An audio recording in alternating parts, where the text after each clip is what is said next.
नमस्कार दोस्तों, आज मैं आपके सामने एक और कहानी लेकर आया हूँ।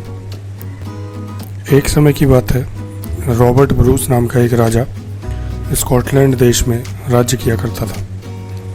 उसके राज्य में खुशहाली और शांति थी।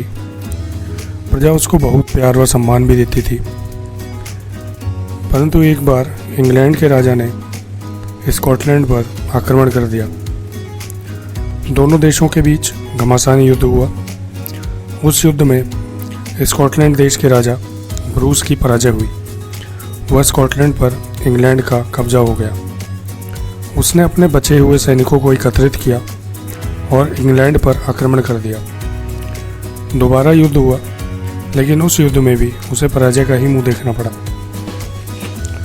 राजा ब्रूस ने 14 बार इंग्लैंड पर आक्रमण किया, लेकिन अपने राज्य को वापस प्राप्त करने में विफल रहा। 14 युद्ध हारने के बाद उसके सैनिकों और प्रजा का उस पर से विश्वास भी उठ गया। वह बुरी तरह टूट गया और अपनी जान बचाकर एक पहाड़ी पर जाकर छिप गया। राजा ब्रूस किसी भी तरह अपना राज्य वापस प्राप्त करना चाहता था, परंतु उसका मनोबल टूट चुका था और पुनः प्रयास करने की हिम्मत नहीं हो रही थी। थका हुआ, हताश और उदास वहाँ बैठा वह सोच रहा था कि अब वह कभी अपना राज्य वापस प्राप्त नहीं कर पाएगा। लेकिन तभी उसकी नज़र एक मकड़ी पर पड़ी, जो एक पेड़ पर जाला बनाने का प्रयास कर रही थी। वह तने से चढ़कर पेड़ के ऊपर पहुंचती और जाला बनाने का प्रयास करती, लेकिन गिर पड़ती।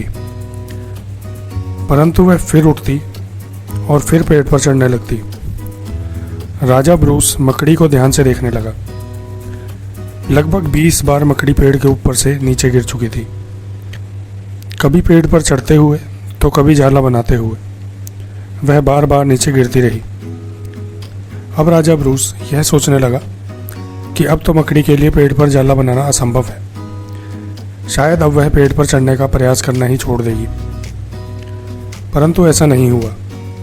मकड़ी फिर से उठी और पेड़ पर चढ़ने लगी, परंतु इस बार वह गिरी नहीं, बल्कि ऊपर पहुंचकर पूरा जाला भी बना दिया। यह देखकर राजा ब्रूस उत्साहित हो गया और उसके अंदर एक नई ऊर्जा उत्पन्न हो गई। वह चिल्ला उठा कि मुझे तो मात्र 14 बार असफलता का सामना करना पड़ा है, अभी तो 6 अवसर और भी शेष हैं। वह उठा, उसने सैनिकों को फिर से एकत्रित किया। अब की बार उसके आत्मविश्वास को देखकर सैनिकों और प्रजा का भी उस पर विश्वास जागृत हो गया। राजा ब्रूस इस बार इंग्लैंड से इस तरह लड़ा कि इंग्लैंड की पराजय हुई। दोस्तों, इस कहानी से हमें यह सीख मिलती है कि किसी कार्य में असफल हो जाने पर हमें निराश होकर प्रयास करना नहीं छोड़ देना चाहिए। प्रयास करना छोड़ देना ही वास्तविक असफलता है। निरंतर प्रयास से कठिन लक्ष्य भी प्राप्त किया जा सकता है। इसलिए बिना हार माने लक्ष्य प्राप्ति के लिए प्रयास करते रहना, सफलता अवश्य मिलेगी। ऐसी और भी कहानियों को सुनने के लिए हमारे चैनल को लाइक, शेयर और सब्सक्राइब करें। आपका बहुत बहुत धन्यवाद।